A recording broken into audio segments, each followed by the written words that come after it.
many of you perhaps heard about the MBTI. The company behind the MBTI is the Myers-Briggs company.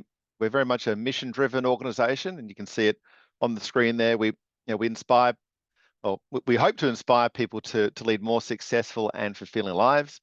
And the way that we look to do that is kind of in two different ways. One is through our consultancy services, where we offer sort of leadership and team development and talent selection services, but also through offering certification to practitioners. So for practitioners who'd like to get certified in kind of trusted psychometric assessments, then yes, if you want to bring that capability in-house, then there's certainly a pathway for doing that. And while again, many people have perhaps heard of the MBTI, there's a full suite of assessments that we do publish, such as the TKI, which is a conflict mode tool, FIRO or FIRO-B, which is about interpersonal behavior or interpersonal style. Strong is about career exploration, and the CPI, which is a kind of the founding tool of the Myers-Briggs company, which looks more in depth in terms of leadership and can be very helpful in terms of in selection. So it's a personality trait-based tool. And very proudly, we've been partners with JVR for more than 30 years. So yes, very, very happy and grateful for that relationship. Yanni did a very very generous introduction about me earlier. And if you'd like to connect with me on LinkedIn, feel free to note the UR code or search for me. It'd be great to keep in touch. But I guess just more broadly in terms of my experience, I've had probably more than 20 years of leadership experience myself, whether through the Myers-Briggs company or in financial services where I worked previously. And I've also worked, had the great opportunity to work with many leaders, either as a direct report of some really fantastic leaders, and maybe some who weren't always so great, but also in my experience as a leadership consultant. So I'm very active in working with leaders and helping them develop. In terms of what we're planning on discussing today, so we'll have a chat about leadership in today's very complex environment. We'll discuss what I've referred to as maybe 5 foundations of leadership, or what are some of the qualities required to be a successful leader today. We'll talk about how we develop self-awareness in leaders. And then finally, I'll share with you a case study, which I think brings a lot of these learnings together. But finally, we'll leave you with some key kind of takeaways. But look, before we dive into things, I'd really be quite keen to get a sense of who we do have with us on the call today, on the webinar today. So there's a couple of polls that we've got prepared. So one is going to be about just trying to understand, very briefly, your reasons for being here. And then another one is going to be just about your experience with the MBTI, just because that's going to help me look to perhaps tailor what I share to some degree as well. So might throw to, I think, Sandra, who might have control over the poll if she wants to get that up on the screen. I can see it there. So we'll leave this up for a minute, maybe a minute, just to give people a chance to respond.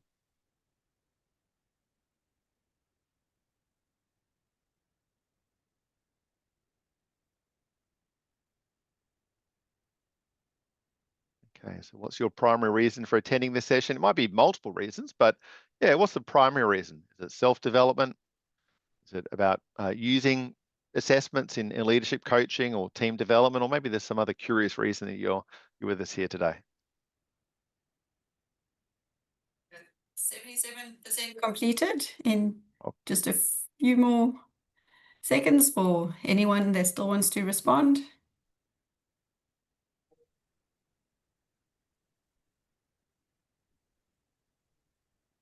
Okay, I'm going to end it there. We seem to be 78%, if that's all right, Cameron. Yeah, absolutely. Okay. There we go. All right. That's great. So a lot of people here for self-development. That's really great. Leadership coaching, team development, and yes, 6 curious people, or 5%, looking to who are here for perhaps other reasons. So that's great. So thank you all for sharing that. That's going to be really helpful. We've now got our second poll, which is just to give me a few insights in terms of perhaps just your level of knowledge and experience of the MBTI, because that might perhaps tailor or give me some insights in terms of how I might kind of tailor the conversation when we get to the MBTI kind of portion of the session. So we'll launch that second poll. Great. Thanks, Sandra.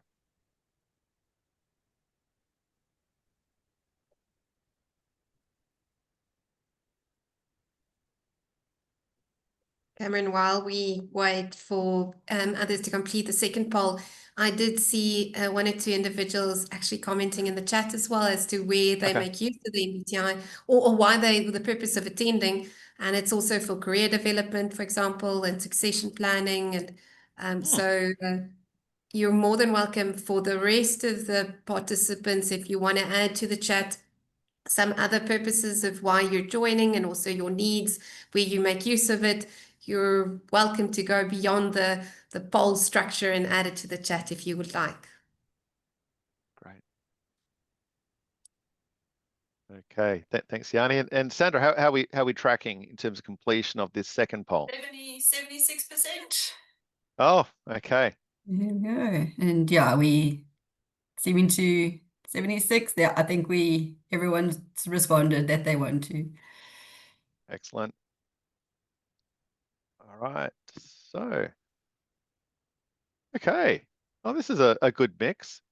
So, yeah, 38% are MBTI certified practitioners. So thank you for going through that process. We're very happy to have you as part of the MBTI family, and thank you to the 44% who have at some point perhaps taken the MBTI and are here to learn more, perhaps for self-development purposes.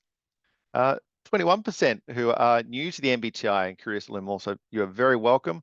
Yeah, so there'll be certainly some insights I'll be sharing today about the MBTI at a high level and how it can be used in leadership development, but plenty of resources we can be sharing post-session that will help you learn more about the MBTI as well. And then, yes, 5% are here for, or perhaps have a different relationship with the MBTI. So great, excellent. Thank you all for doing that. And we'll push on now. Talking about leadership today.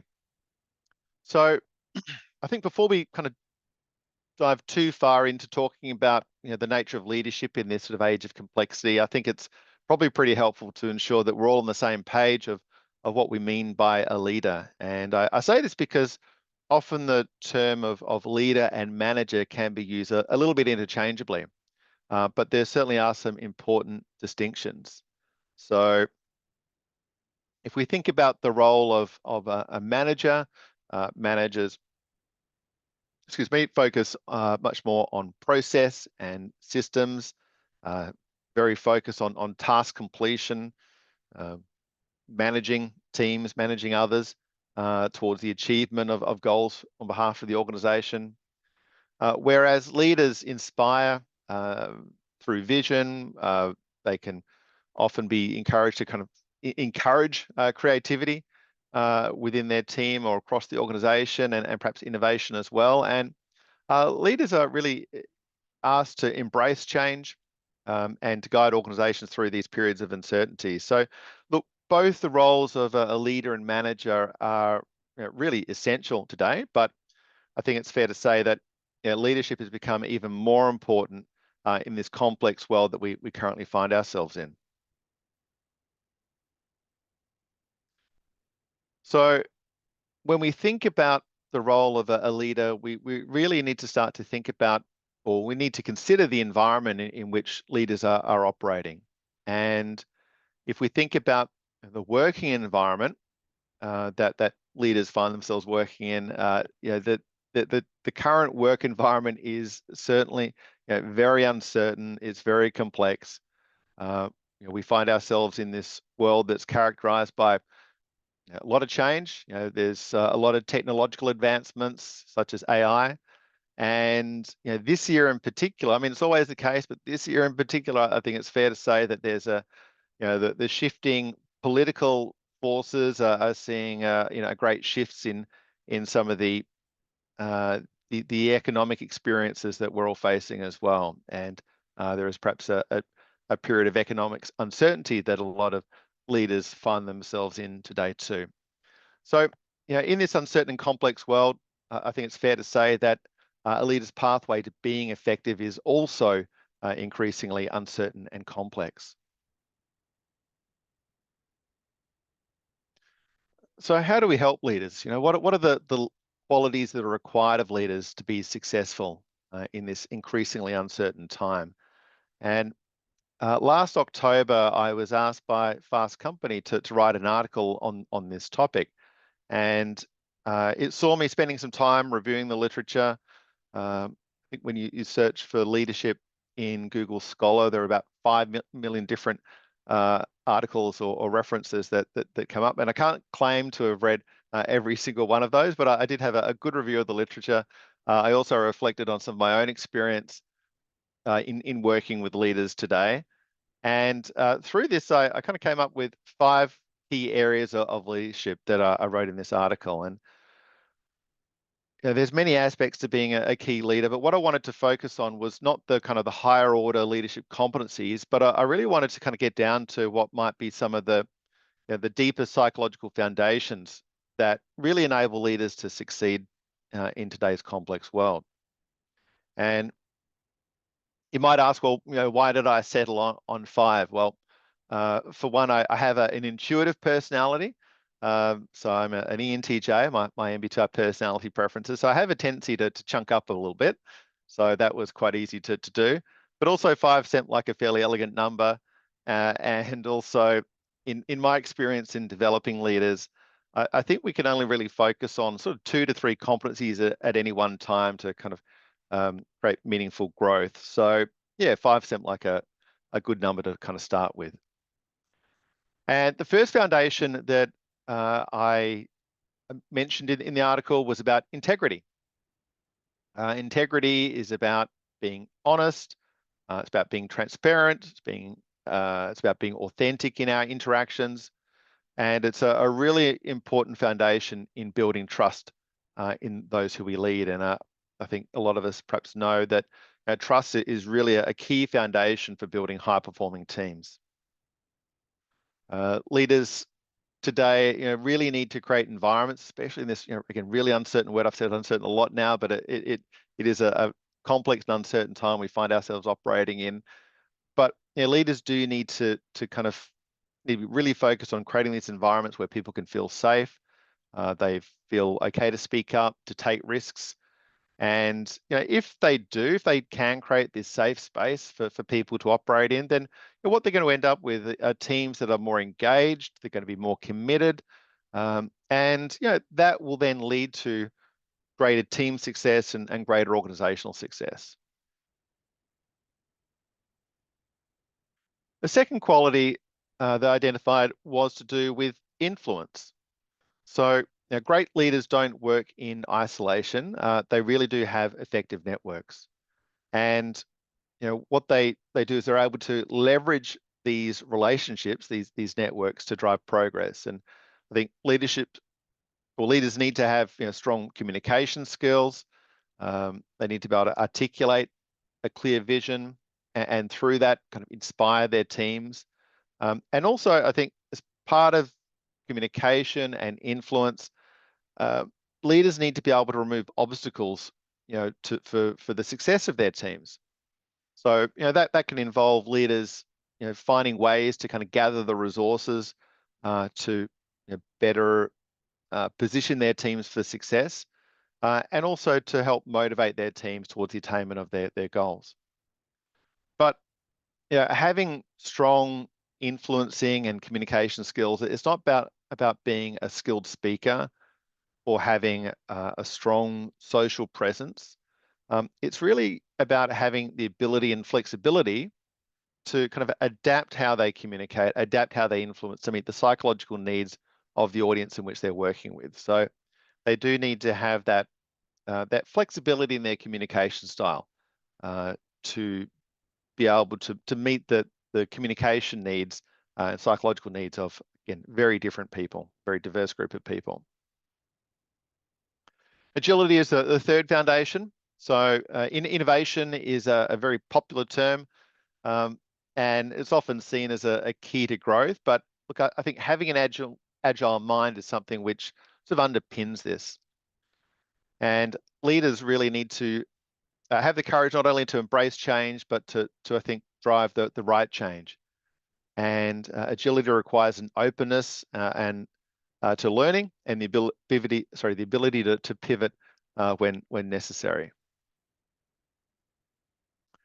Fourth, we have empathy. So perhaps one of the most overlooked leadership qualities, I feel. So it's more about than just understanding others' feelings. I think it's about really genuinely listening and valuing different perspectives. And I got to say, in terms of the early years of my career as a leader, I tended to think that I had all the right answers, and that I was put into this position of being a leader for a reason. But with these decisions that I was making, I tended to make these decisions on my own. I didn't consult people enough, at least not properly. Again, I kind of felt that I had the right answer, but the more that I did that, the more I started to realize that people would push back. There was this resistance to these decisions, resistance to the changes that I was trying to drive, and I, would tend to find that people get a bit upset as well. And I started to learn and that I need to be much more proactive about listening to others, consulting others, really trying to absorb the different perspectives, the different experiences of people who are different to me. They might be different in terms of their lived experience, their personality, or on some other basis as well. And I think that was something that has been very, very helpful to me, to be much more conscious of being more proactive to listening, consulting others, and truly to listening and understanding others. And I think having this kind of empathetic approach as a leader helps to build inclusivity. People feel heard, and it really is essential for teams to be able to work more effectively together. And lastly, and perhaps the master key of great leadership is what I refer to as active self-awareness. And look, self-awareness is about it's about understanding not only our strengths but also our blind spots. But I think great leaders will take kind of self-awareness a step further, and what they do is they look to act on this insight. And I think it's not something that is always natural for people to do. I think that as a group of people, us here on this call today, I think we're clearly quite a unique group. For the most part, we work in this space. We have an interest in understanding others and better understanding ourselves. But I think for a lot of the people, and there's a lot that we can do to continue to grow and develop ourselves too. But I think for a lot of the people who we work with, that it's not always natural for them to kind of act on that personal insight. And I think there's a lot of leaders who I've worked with who've taken assessments before, like the MBTI and like others as well. They become more aware of their strengths, more aware of their blind spots. They found it very interesting, but they've chosen not to act on those insights. They tend to have an instinct that, look, it was their personality that has gotten them to this point of success in their career, and maybe that their personality type gives them the permission not to address certain blind spots as well. So, there are some people who don't act on self-awareness, but fortunately, I've probably worked with more great leaders than not, who've been very active in or been very motivated to seek out opportunities to continue to kind of improve and evolve in terms of their leadership style. And leaders who are actively self-aware, they drive their own personal development, professional development, and it's really that that motivation that they have that kind of drives their their sustained success as a leader. So Indeed, I really think it is this sort of active self-awareness that helps to unlock a leader's ability, and I think it also helps them to, or their ability to exercise and grow all those other foundations of integrity and influence and agility and empathy. I think self-awareness really is the key for unlocking each of these areas and continuing to grow and develop each of these areas. So you might ask, what's the evidence of being self-aware is actually a good thing? Well, I guess there's a lot of research out there that supports it. A little bit of research here that you feel free to kind of look into further. But one study that I looked at, researchers, they asked about 350 people to complete measures of self-awareness and well-being, and the more self-aware people tended to have higher levels of self-esteem, more pleasant feelings, less unpleasant feelings, and had lower levels of anxiety and depression. Now, at this point, you might be thinking, well, that's all very nice. Nice that self-awareness can lead to high levels of well-being, but what does that mean in terms of leadership? Well, there's also studies that show that well-being links to performance, and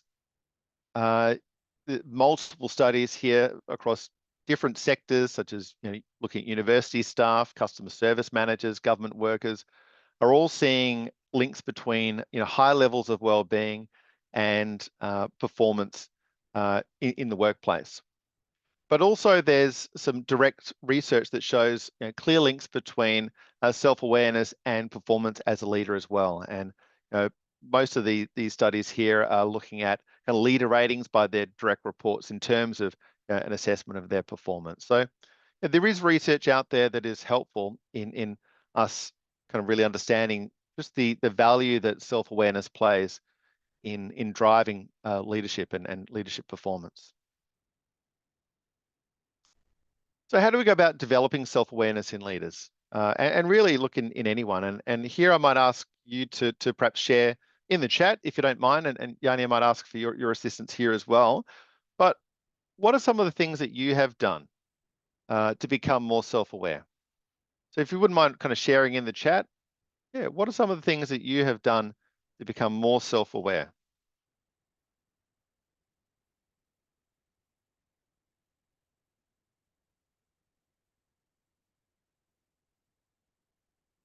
Oh, okay. All right. So I'm seeing a few things come through.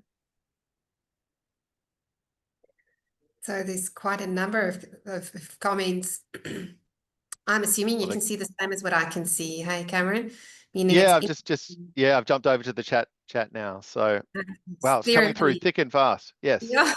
Reflection, journaling, asking for feedback, honesty with self, assessments and coaching being mentioned often, reflection, EQ assessment, courses, self-assessments like the MBTI. So it's a lot of assessments, feedback, reading, coaching, reflection, personal SWOT analysis. Right. Yeah. But quite a variety of techniques that's currently being used to develop. Including equine assisted leadership as well. So yeah, there's a lot of interesting options there. That's great. So look, thank you all for sharing that. And yeah, look, at the Myers-Briggs company, we're a data-driven organization, and we like to do research. We've got a research team.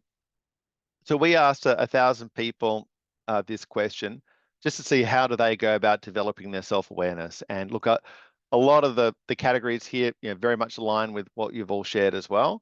Not completely, but certainly, very aligned. And we asked them.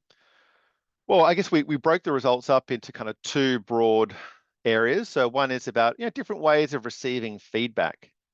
So it was quite common for people to seek feedback from their peers, from their family, from their manager, and perhaps others as well. maybe more often than not where hopefully there's a trusted relationship. I think that might drive sort of some of those sources of wanting to receive that feedback. But also we can see that there's a range of other personality assessments, 360-degree feedback assessments, personal values assessments. So assessments were another kind of common way for people to become more self-aware. We also asked people, what was their rating of, how useful did they find each of these different methods? And look, this is sort of a 5-point scale. And look, I think what it comes down to is that, at some level, all of these methods are going to be helpful in terms of, building self-awareness. So I might kind of, given what we do at the Myers-Briggs company, I was certainly very attracted and very interested in the focus on assessments. Assessments can be really helpful.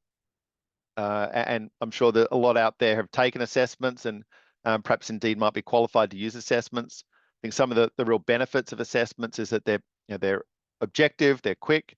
So within 20 to 60 minutes, someone can find out a lot of really important information about themselves, which they can then use to help prioritize their development. The intangible becomes tangible. So assessments can give us a language and models to help us kind of understand ourselves better, and indeed to help us better understand others. So I think that the language, the models that assessments can do can, again, give us great level of insight to ourselves and kind of give us these aha moments in terms of just understanding our relationship with others, whether it's in the workplace or indeed at home. And assessments can ultimately be used to help us to prioritize areas for our development. But something I'd say is that, look, we need to be careful because not all assessments are created equally. There are some assessments which are inadequate. They're just having a list of questions and giving people a result that's maybe measuring some kind of buzzword. It doesn't necessarily mean that output is psychometric assessments. They require significant research to make sure that they're reliable and valid, and that ultimately we want to know that the results that are produced are assessments out there. So we need to be careful of those. We also need to be concerned about receiving unqualified interpretation. So where we can, look, it's best to work with someone who's qualified to use the tools, which I think is essentially guaranteed in South Africa, I would expect. But it's not always the case everywhere. So working with people who are qualified to use the tools is going to be important. We wouldn't want to see a medical practitioner who was unqualified. So the same is true when using a psychometric assessment. We're going to need to work with someone who's been through a qualification program or has the appropriate educational qualifications to support that. And look, a final point I'd make about some of the challenges in assessments is that if assessments are really great, can be really interesting, but look, if you're not going to be able to provide the support to help someone you leverage, understand the assessment and leverage the insights and to integrate it with development, then I would suggest perhaps not starting that process to begin with. I think that we kind of have a duty of care that if we kind of take someone through a process, we identify certain strengths and maybe certain blind spots, that look, we shouldn't leave people with that with just those blind spots. We really should kind of follow that through and to provide them with support for development too. In terms of the world of assessments, I mentioned before that there's no one magical assessment that measures everything. There's many different kinds of assessments out there, and at the Myers-Briggs company, we certainly have got many. JVR certainly has many, and I think one way in which we can look at the difference between them is not just what they are measuring, but perhaps how they measure different qualities of an individual. And the way I tend to look at this is that some assessments can be really challenging, and they can be really confronting to take. And then there are those that are perhaps a bit more accessible, maybe a little less personally challenging for people to take, but still, very insightful. And what we, in the work that I do, what we tend to try to do is to build self-awareness by kind of layering assessments and layering insights, but doing it in a way which isn't going to, see someone kind of reject the feedback. So, for example, at the starting point here, we can have these self-report assessments, non-normative assessments, which still can be reliable and valid. Tools like the MBTI, where really what they're doing is emphasizing that there's a number of different results that are all equally desirable, and we all have strengths, we all have blind spots, and it can be quite helpful for people to start to understand certain personality preferences they might have and how they can play out in terms of their leadership style, their communication preferences, decision-making preferences, and so on. And in most leadership programs, we'll often start with the MBTI. I think it's a really great way for people to learn about their personality and their work style, and to do that in a non-confronting way. And I'll share a case study with you about how I approached that just recently.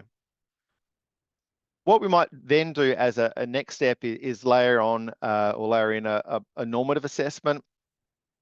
This could be an emotional intelligence tool or a deeper personality trait tool.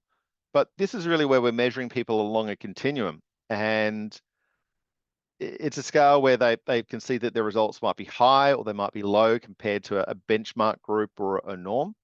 And those results, just the way that the tool is constructed, is, that can be quite confronting, because to take someone through these results, and if it was an emotional intelligence tool and I found out that I had low levels of emotional intelligence, look, that's going to be hard feedback for me to kind of take on board. But if I had gone through maybe a less confronting assessment beforehand, like the MBTI, I would already have an understanding of myself. I'd have a model for appreciating others, and understand that we all have strengths, we all have development areas. And if I have that mindset, when I receive more challenging, more confronting feedback, then I'm going to be much more open and kind of emotionally mature enough to kind of receive that and to work with that. And then finally, we've got kind of the multi-rate or 360-degree feedback assessments. We have some that we use. I think that they're really powerful, can provide some really concrete insights into certain leadership competencies, certain behaviors that the leader might be demonstrating. But they can be really confronting, because we're not just relying on our kind of self-assessment results, but we're getting direct feedback from our manager, from our peers, from direct reports. So yeah, for people who aren't necessarily self-aware, they might have different reactions to this feedback. They might reject the feedback, thinking that, look, everyone's, the negative feedback is just from people who might be jealous of them. Or, on the other hand, they might find the feedback really confronting, and they might derail in terms of their performance as a leader, and the experience, which was perhaps initially designed to help grow and develop talent, might be kind of counterproductive at the end of the day. So, we would never kind of jump straight into a really confronting assessment like a 360. We always want to kind of check what people have done before, and ideally, design a program that will layer in multiple insights.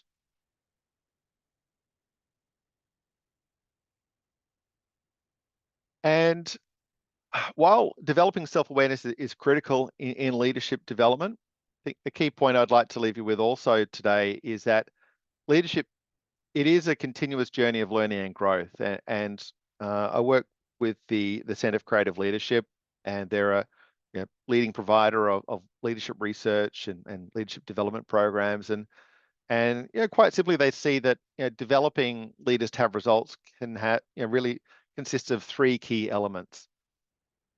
And the starting point really is about assessments. So using assessments, they're a great way to help people to become or get greater clarity about their strengths and their blind spots. But awareness of these things isn't enough. I think, again, we need to kind of support people with their kind of growth and development. So in terms of support, we need to give people the resources to learn new skills and develop new competencies. And then, really for leaders to kind of put this learning or to embed this learning, they need to have the chance to challenge themselves and to start to try out these skills, these new skills in different contexts. So again, that learning can be embedded. So an example here might be developing communication skills. Perhaps someone has gone through an assessment process, and identified that yes, they need to look to develop their communication skills further. It's going to be helpful for them in their role. It's not enough just to know it. They do need support, whether it's training or coaching, mentoring, to develop new skills that are going to be appropriate. But then they need to have that chance to put those new skills into practice. So you'll be able to kind of communicate in different forums, different groups, and different settings. And I think those three elements really are key. But the starting point for this sort of learning journey for leaders is really about using assessments and the right kind of assessments. So just to share a case study, I do a lot of work in the area of leadership development, and this is one where I was working with a colleague of mine helping out a client in the healthcare sector. And the group here were 84 frontline healthcare managers. So they're actually the managers of like residential homes in the I think for the elderly who needed sort of assisted living, they were kind of the managers of those homes, and people who had certain disabilities, they might also kind of have sort of a assisted living, live in a kind of assisted living environment. So these were the kind of healthcare managers in working in those settings, and look, they hadn't really received any real professional development in the past, but the goal was to help to develop their leadership style, help them to develop more flexibility in their approach, develop their coaching skills, and also their ability to better manage change and to be more resilient. So the overall program was comprised of three key workshops. So the first was about developing self-awareness, so helping them to learn more about their personality preferences and their work style, to appreciate the work style differences of others. The second workshop was kind of starting to pivot from, or drill down perhaps, then instead of just learning more broadly about their work style and the work style differences in others, they wanted to start to really understand their leadership style and how their personality preferences inform their natural leadership style, with communication being a key theme. And the third workshop tended to focus more on helping them to become more resilient and how they help them better understand how their personality preferences influence how they tend to respond to stress and some of their responses to change also. So look, there's again many different assessments out there, many different things that we could have started with, but so why did we choose personality as a starting point to building this self-awareness in these leaders? Well, personality is really key to understanding our perceptions, our motivations, our behaviors. And by understanding our personality, we start to understand our innate ways, our natural ways of leading. So yes, based upon our personality, we all do have sort of an innate leadership style. We have these natural preferences in terms of how we want to communicate, natural preferences or biases perhaps in terms of how we want to approach decision making. I gave my own example before. Again, early in my leadership career, I tended to think I made decisions the right way until I started to realize that maybe I didn't make it in the optimal way. So yeah, my personality was certainly informing that. But also, personality can influence how we approach change and manage stress and so many other things as well. So it really is helping us to understand the core of who we are. You might think of personality as kind of our hardwiring to a degree. And look, because the participants, they had, as I mentioned earlier, they really had limited previous professional development experiences. They certainly had never taken an assessment for leadership development before. And also because the program relied on a lot of group activities, we chose to use the MBTI. And for those new to the MBTI, look, it's a very, it's a tool that's been around for a very long time. There's more than 80 years of research behind it. It's widely used. So whether it's with frontline employees or through to the executives of the biggest organizations in the world and government departments, employees across the spectrum are all using the MBTI.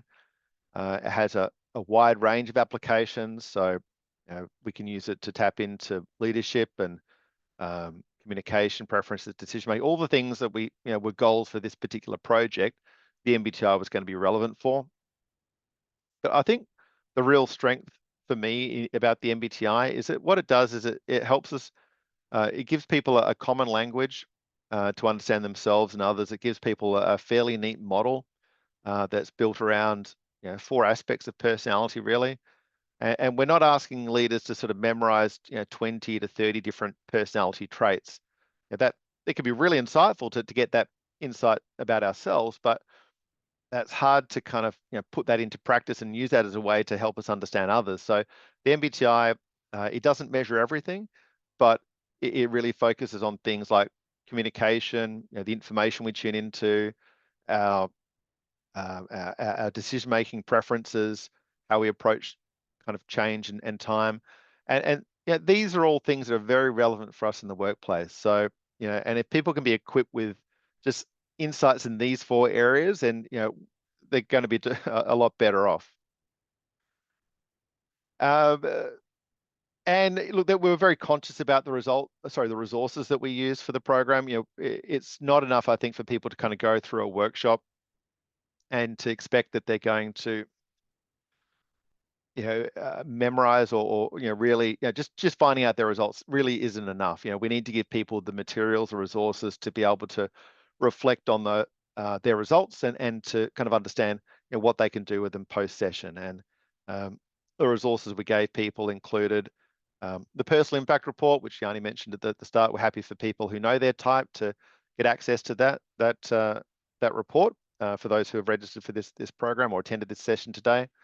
The introduction to Myers-Briggs Type booklet is really an essential resource for helping people to find out their type. The Myers-Briggs app is a nice, neat way to kind of keep that learning alive after the session, and we also had a workbook we included too. Just a little bit about the personal impact report. So this is, for those familiar with the MBTI, there's kind of step 1 and step 2.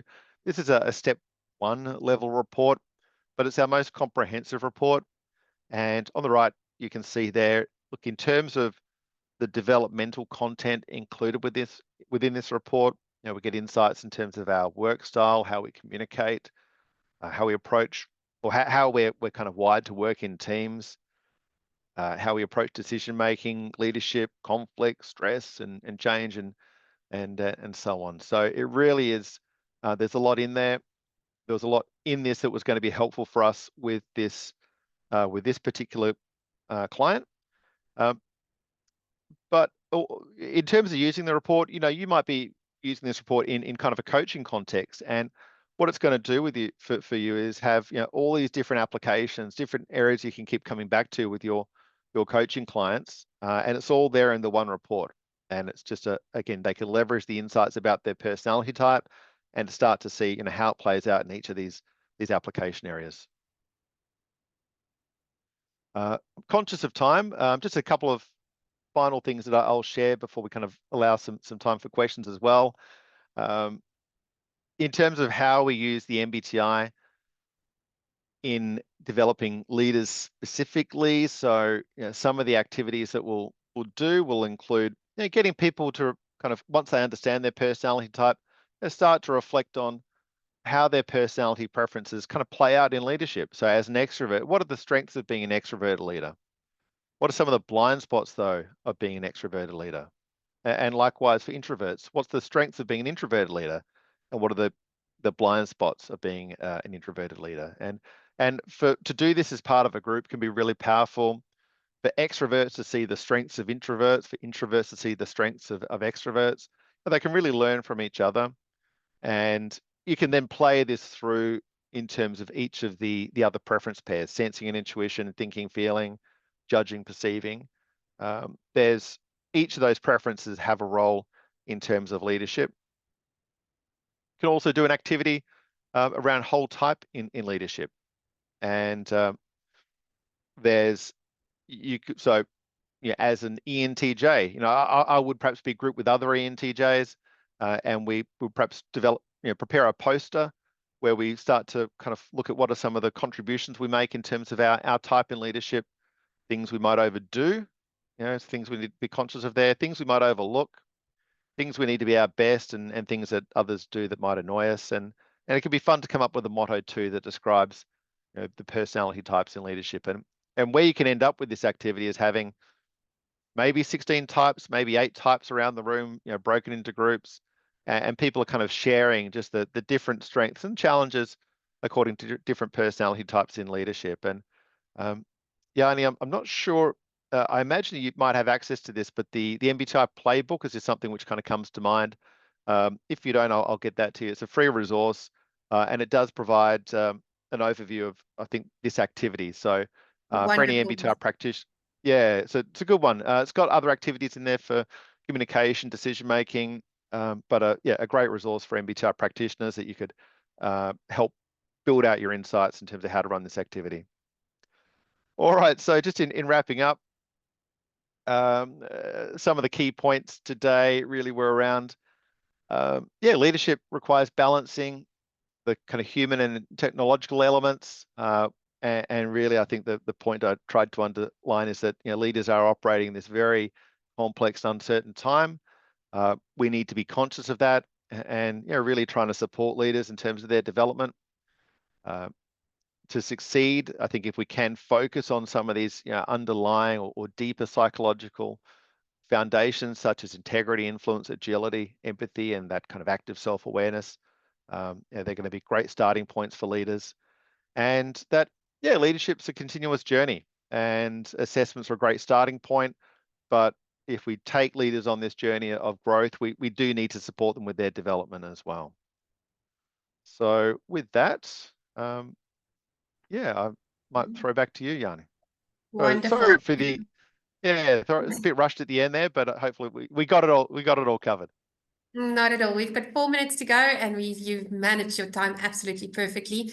I don't see any specific questions at this point in time. You're welcome to add it to the chat. You can also send that through to us afterwards for any of the participants who needs to go. Just a comment from my side. I mean, I absolutely agree with your comment. I think tools like the MBTI has never been as important as what it is now, with the complexity in the virtual world that we work in, to try and understand each other. You're not in person, you can't feel, touch, smell, you don't have a sense of the individual, and a tool like something like Type just makes life so much easier.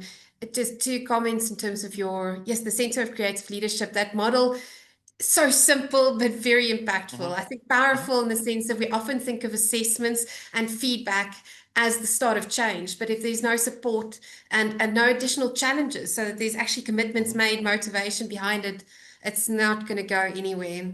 And then lastly, that the way in which you position that how the challenge of what it is that you make use of, the tools in your toolbox. I mean, the 360 is enormously powerful, and I absolutely believe in a 360 for leadership development, but it is the toughest thing to start with if you are not it's we always refer to it as like a punch in the stomach. If you haven't felt it on your own, body in terms of getting that feedback, you cannot make use of it because it's so tough.